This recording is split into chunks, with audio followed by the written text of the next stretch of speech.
Good afternoon. I'm Jim McKay speaking to you live at this moment from ABC headquarters just outside the Olympic Village in Munich, West Germany. The peace of what have been called the Serene Olympics was shattered just before dawn this morning, about 5 o'clock. It should have been a celebration of unity.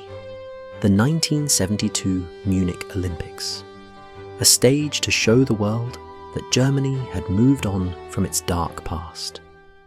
But at 4:30 a.m. on September 5th, 8 men in tracksuits, carrying assault rifles and grenades, silently scaled the fence of the Olympic Village. They weren't athletes. They were militants from the Palestinian group Black September, and their plan was already in motion. The Olympic Village, built to feel open and peaceful, had barely any security. That morning, it became a battlefield. When Arab terrorists, armed with submachine guns, faces blackened, a couple of them disguised as guards or as trash men in the Olympic Village, climbed the fence, went to the headquarters of the Israeli team, and immediately killed one man. The attackers stormed 31 Connollystrasse, the dormitory housing the Israeli Olympic team. Wrestling coach Moshe Weinberg tried to fight them off. He was shot and killed. Weightlifter Yosef Romano fought back as well, but was also gunned down. The Israeli Olympic Committee in Jerusalem has now named the second dead man as being Yosef Romano, a 31-year-old middleweight weightlifter. 9 other Israeli athletes were taken hostage. In the hours that followed, the world watched in disbelief. Television cameras, meant to capture human triumph, were now aimed at a crisis. The terrorists issued a chilling ultimatum. By 9 a.m., they demanded the release of 234 prisoners held in Israeli jails and 2 members of the German Red Army faction. If their demands weren't met, the hostages would be executed. Israeli Prime Minister Golda Meir refused to negotiate with terrorists. If we should give in, then no Israeli anywhere in the world can feel that his life is safe. It's blackmail of the worst kind. The German authorities stalled, buying time. The 9 a.m. deadline passed, then noon, then afternoon. Each extension deepened the tension. The hostages were forced to sit, blindfolded and beaten, as the world watched helplessly. Earlier in the day, there had even been a failed attempt at rescuing the hostages inside the Olympic Village. German authorities devised a desperate plan. A group of West German police officers would disguise themselves as Olympic athletes, donning tracksuits and carrying their weapons hidden in sports bags. Their goal was to blend into the village and surprise the terrorists with a swift assault. But the terrorists, watching live television broadcasts, spotted the suspicious movements. The operation was aborted just minutes before it was to begin.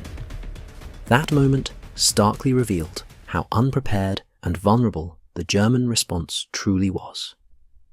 Under mounting pressure, German negotiators proposed a new plan. The terrorists would be granted safe passage to Cairo.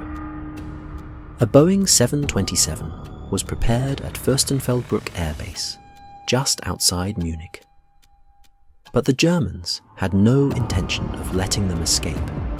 Their goal? An ambush. 2 helicopters would transport the terrorists and their hostages to the airbase.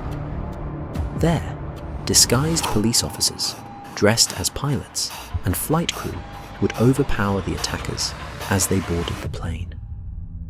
But the plan was a disaster from the start. The disguised officers, wearing Olympic tracksuits and carrying concealed pistols, boarded the jet. But they quickly realized they were outgunned. Fear took over. The officers abandoned the plane just minutes before the terrorists arrived. The ambush was unraveling before it even began. Night fell. At around 10:30 p.m., the helicopters landed at Fürstenfeldbruck. Inside them, the 9 remaining hostages, bound and blindfolded.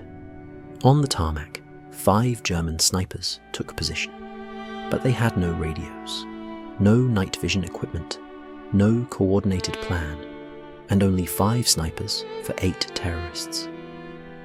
As the terrorists exited the helicopters and approached the jet, they sensed the trap. A gunfight erupted. One terrorist ran back and opened fire on the hostages. Another tossed a grenade into one of the helicopters, instantly killing everyone inside. The latest word we get from the airport is that, quote, all hell is broken loose out there, that there is still shooting going on, but all seems to be confusion. Nothing is nailed down. We have no idea what has happened to the hostages. In the chaos, a German police officer was also killed. When the shooting stopped, all 9 hostages were dead. 5 of the terrorists were killed. 3 survived. At midnight, ABC's Jim McKay delivered the haunting words that still echo today.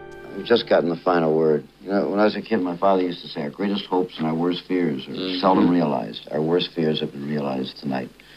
They've now said that there were 11 hostages. 2 were killed in their rooms yesterday morning. 9 were killed at the airport tonight. They're all gone. The games were suspended for just 34 hours.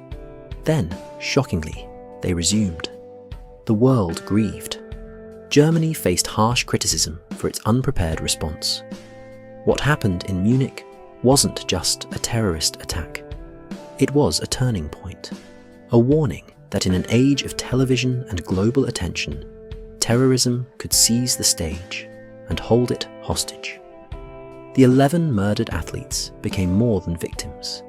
They became a symbol of political violence, media spectacle, and the cost of unpreparedness. We remember Munich not just for what was lost, but for what it changed.